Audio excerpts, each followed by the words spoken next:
Hello everybody, welcome to the Wonky Angle, where I talk about electronic music, both new and old. And today I'm talking about the new album from Floating Points, Cascade.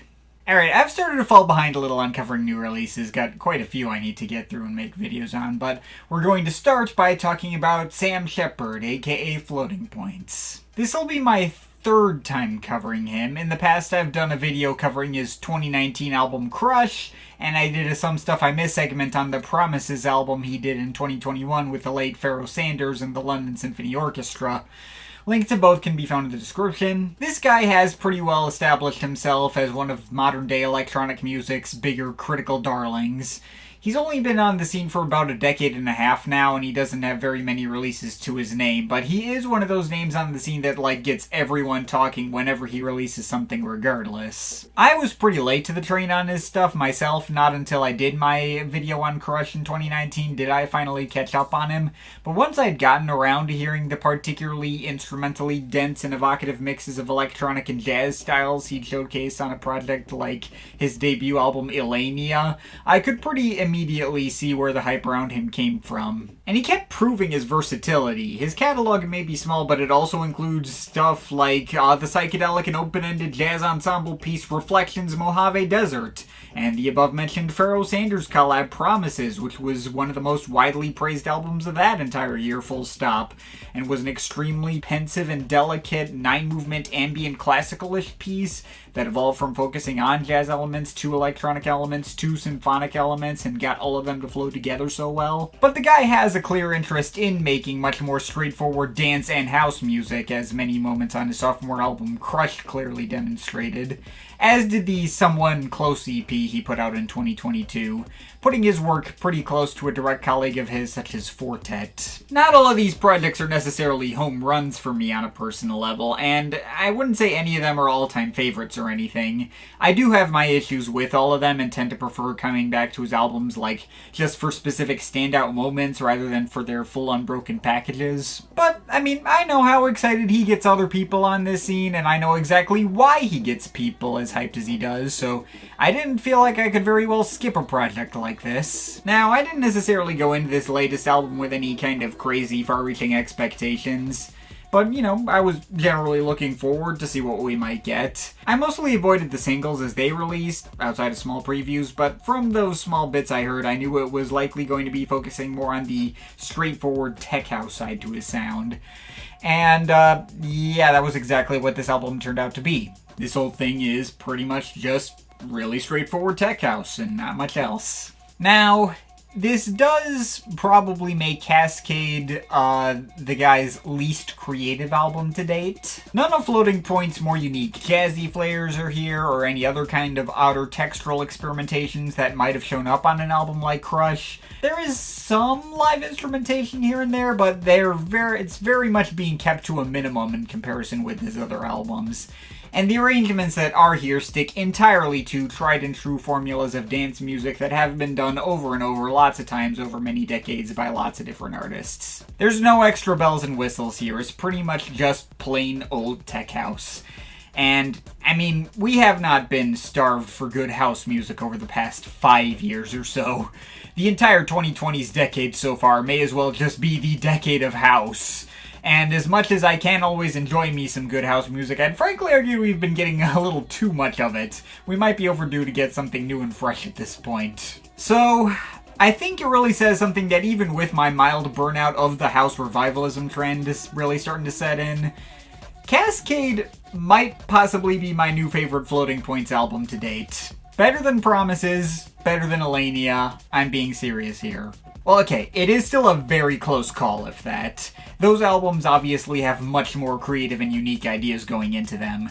But what this album lacks in creativity, it makes up for in spades in terms of sheer mastery of its craft and pacing and structuring. Every track just perfectly executes its build-ups and drops and keeps shifting and evolving into new ideas at just the perfect pace to always keep me invested from start to finish. This is the kind of house music that reminds me exactly why this house trend has been so prevalent as of late and left me actively wanting to keep coming back to it repeatedly in a year where it feels like so sparingly few albums have left me wanting to keep coming back in the same way. And in comparison with all the other Floating Points albums where certain specific moments obviously outshine others for me, this one remains at roughly the same quality level for the full running time.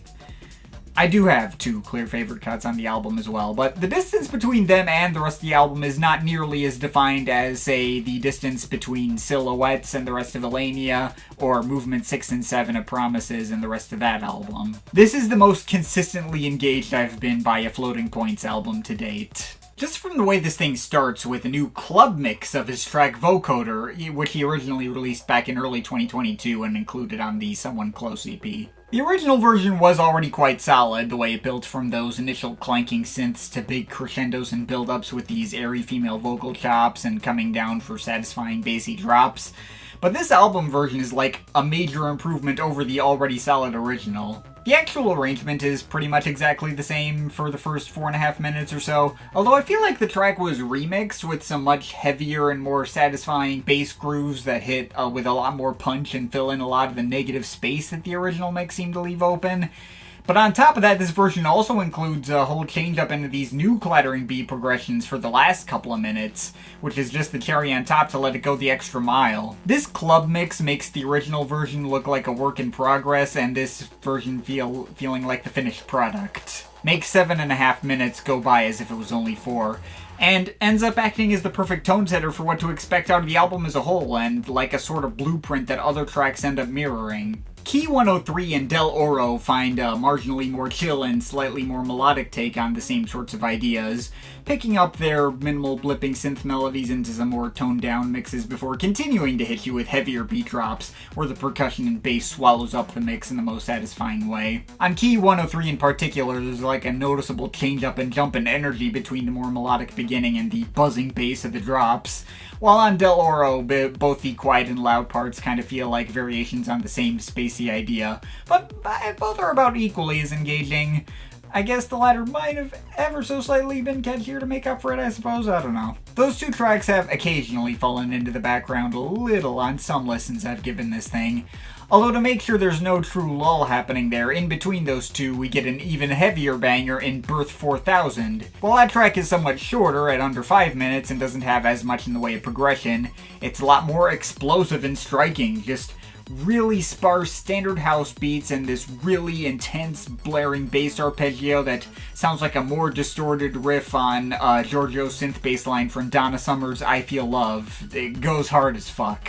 And if tracks like these didn't go hard enough for you, I feel like the album reaches its true peak right around the very middle. My favorite track on the album is Fast Forward. This track doesn't just have the same hard-hitting tech house grooves and intriguing progressions that the previous tracks had, but also takes it to a new level in the inclusion of all these much brighter and more colorful melodic arpeggios, which make this track feel much more full-sounding and exciting, even in comparison with other full-sounding and exciting tracks. I feel like I'm being elevated into new transcendental emotional heights, and like the entire world is moving at a faster pace around me, even though the actual tempo and pacing haven't actually changed in comparison with the rest of the album. And the acid techno drops are sick as hell too. But speaking of transcendental heights, that also takes us to the album's sort of centerpiece Ocotillo, which stretches on for nearly 9 minutes, and yet you wouldn't be able to tell it was really that long from how it zips by. The track starts out very Fortet-ish in its first minute with some very serene harpsichordish synths and floaty ambient synth melodies.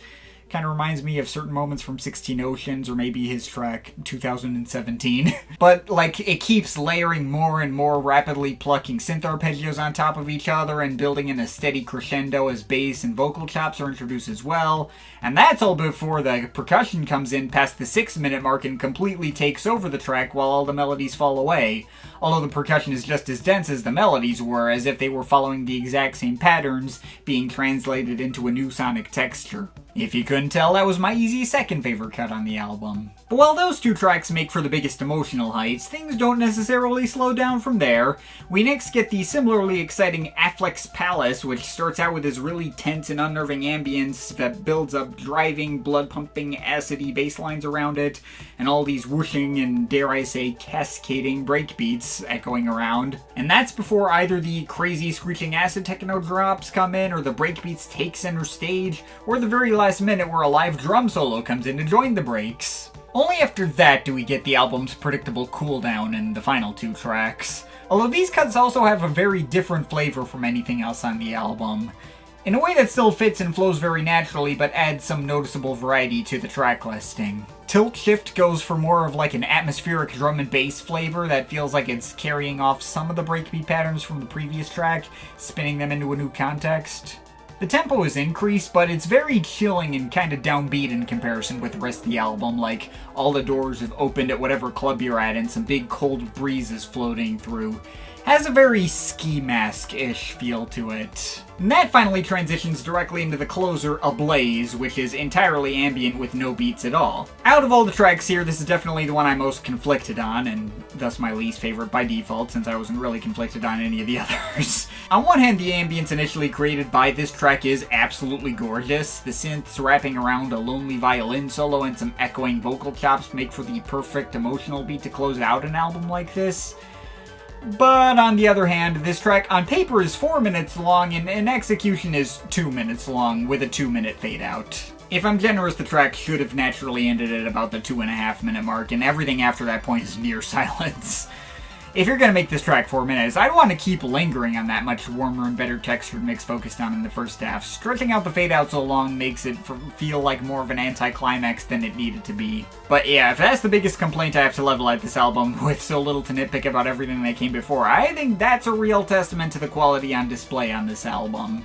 There may not be any sound on this album that I haven't heard plenty of times before over the years from other well-established artists, and I don't know if this album necessarily has like a specific flair to it that I could easily recognize as floating points from a distance if I didn't already know, but it's still just absolutely freaking nails all these standard tech house formulas so perfectly that I feel like this could be looked back on as one of the notable heights of this whole house revival trend we've been getting throughout the 2020s. It feels like it's capturing the current zeitgeist of electronic music in such a way that demonstrates all the best parts of it with none of the parts that can make it feel tiring or samey on albums from less talented house artists. And again, creating an experience that I've actively kept wanting to come back to and replay in spite of the whole slew of other albums in this genre we've been getting lately that don't stand out to me enough to keep around. Not much else to say. This album is freaking great. Finally something to comfortably pull ahead of Moby for my favorite album of the year so far. We'll see how much competition the new Jamie XX thing ends up being. I'm gonna need some more time to sit with that one. Or if anything else happens to come up later in the year to challenge this. But I think it goes without saying that I can very highly recommend this. This album's excellent, and I'm overall feeling an 8.5 out of 10 on it. But of course, this is just my opinion. You can feel free to disagree with it, but I'd like to hear your thoughts, so leave the comments in the comment thing down there. Shout out to my Patreon supporters. They're awesome people. You want to add yourself to that list or make me review something, link to my Patreon is in the description.